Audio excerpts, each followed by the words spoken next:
Hello everyone. Welcome back. Um you will notice my surroundings look a bit different. That is because I moved. And I will continue to stay moved for the foreseeable future. So don't you worry about that. Worry about Aster. Aster's doing stuff. Cool? Let us begin. Chapter 8. Aster. Men and women alike bustled through the streets of Broton, going about their business like work and shopping. Very few children ran loose in this city. Most mothers preferred to keep them indoors because of the gangs, and I didn't blame them.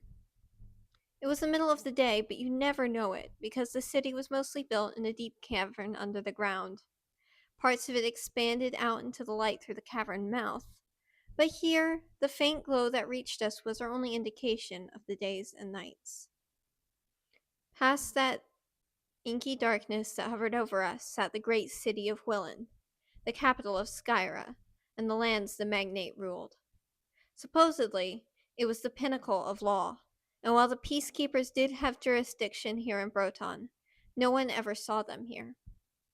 I imagine the gangs had scared them off. Although, in that case, why didn't the magnate just bring in the full force of his army and crush them?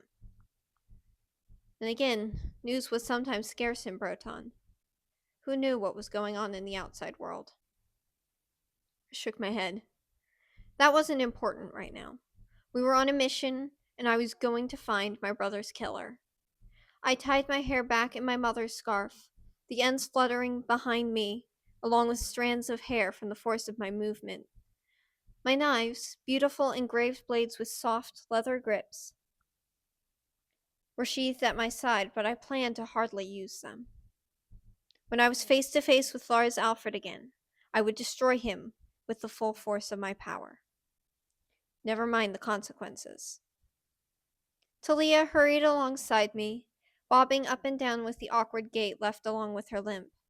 She carried a weapon as well, concealed in the long folds of her skirt. Not me, though. I wasn't going to hide anything. As we neared our destination, a stone wall loomed up before us. The dark leaves of a cavern plant tumbled over the edge, glinting dully in the light of a nearby lantern. I led the way, turning to follow the wall to the corner, where we stepped into an empty side street, away from the prying eyes of the passerby. Less people who saw us, the better. You know the plan? I said. Yes, Talia said. You lead the way, and I follow. I cut off the target if he tries to escape. This is a very simple plan. The way she said it indicated she had something to say on the matter. I ignored it. This was not the time to second guess things. Then let's go. Be careful, Talia said. I paused. I looked at her. I will, I promised after a second. But I knew I wouldn't be. No more holding back. Moving back a few steps, I launched myself up the wall, my fingers just grabbing onto the top edge. Digging in, I secured my grip and used my feet to propel the rest of the way up the wall. The top edge was very wide, so I felt secure as I perched there and lowered my hands so Talia could scramble up after me. From this vantage point, I examined the whole garden and the building inside the wall. Not everyone in Broton was poor, but it was usually the disreputable who did well here. So the fancier the house, the slimier the man who owned it. If anyone was in Lars's pocket, this guy would be. Cavern plants coated most of the sides of the wall, which made for good climbing ropes on the way out. Good, if worse came to worse and we had to beat a hasty retreat. The ground, inside, was mostly bare, and the building in the corner was not particularly large, but it was elaborate. A pair of stone jars stood entry at the front door, set into an alcove blanketed in shadow. The house was 2 stories tall, the windows glowing with light from within. A shadow passed before one of the windows. There, I hissed, pointing. What? Talia asked. He's in there, I said. I jabbed my finger in the direction of the window. Talia peered toward it. As if on cue, the shadow appeared again, definitely the shape of a human being. He must be pacing, which was good for me. Capture was going to be easy. Talia, you watch the door, I ordered. I'm going straight at him. I drew one of my knives from my sheath with a soft hiss of metal. Aster, that's... Talia started, but her warning came too late. I leapt. Due to the size of the house compared to the size of the garden, it wasn't far from the wall to the window. Not a difficult jump at all. Mid-air, I drew back my arm and flung my knife ahead of me, sending it through the glass of the window. I followed amidst cascades of shattering glass. One shard cut across my arm, drawing blood, but I barely felt the sting as I zeroed in on my target.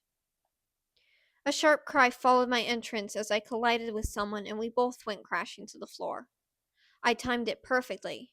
My knife had nicked the informant across the side of his face, sufficiently startling him so I could take full advantage of the element of surprise. He started to fight back, but within a moment, I had my other knife at his throat, and in hopes of preserving his life, the man stilled. "Who are you?" he demanded instead. I bared my teeth. "You don't need to know." "What do you want?" "Information." The man snorted. "I don't work for you." The door opened, and Talia burst into the room. I smiled. Good thing, too. Then we wouldn't be in this situation. Between the two of us, we got him upright and tied him to a chair. I retrieved my other knife and kept them both in my hands as a subtle threat as I faced him. Talia stood behind me, keeping an eye out in case there were other people in the house, although I was certain they would have shown their faces by now. "Where's Lars Alfred's headquarters?" I demanded. The man sneered. "Bold of you to assume I work for him." "Well, here's the thing," I said. "I also happen to work for Lars, and I've seen you meeting with him before." So? So, that means you know where his headquarters is. You don't know where it is. So why on earth do you think I would know? I casually flipped up one of the knives and caught it by the handle. Because, unlike me, Lars actually trusts you. "Aster," Talia spoke up, "I'm not sure that's the best tactic." "And why do you want to know where his headquarters is?" the man wanted to know. "I'm a close-mouthed guy, kid." I bristled. "I'm not a kid." "Whatever. You're making some pretty bold claims with almost no evidence to back them up. I'm not telling you anything." "That's the thing, though," I said. "I need you to. Not unless you tell me why you need the information. Why do you need to know?"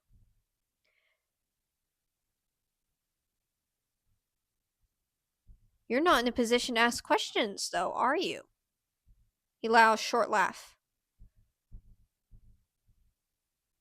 "I'm an informant. My job is asking questions." "So you can get the info to tell the others. I know how this works. Now spill if you value your life." I pointed the tips of my knives at him to emphasize my point. For a long moment, the man sat silent. I imagined that he was weighing his options in his mind. If he was smart, he would give up the information and I would keep my promise. I would let him live. Although I couldn't let him go running back to Lars to warn him. But if he was stupid... "You're bluffing." The man looked back up at me with a confidence I knew he felt. "Do you know why I know you're bluffing? Because you're a girl. You won't be able to go through with it." Anger stirred within me. He knew nothing about me. He was an idiot to assume he knew what I was capable of. He didn't know that I had nothing left to lose.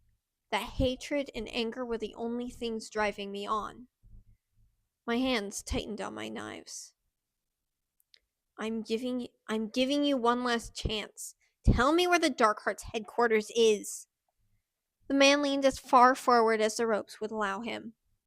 "No." He said it with all the arrogance of a man who believed he was going to get away with it. Unfortunately for him, he'd called a bluff that wasn't there. Lifting my chin, I stared down at him, shaking my head in disappointment. Last chance. You really should have given me an answer. I sheathed my knives. Out of the corner of my eye, I saw Talia step forward in surprise, but I waved her back. I knew what I was doing. The man started laughing.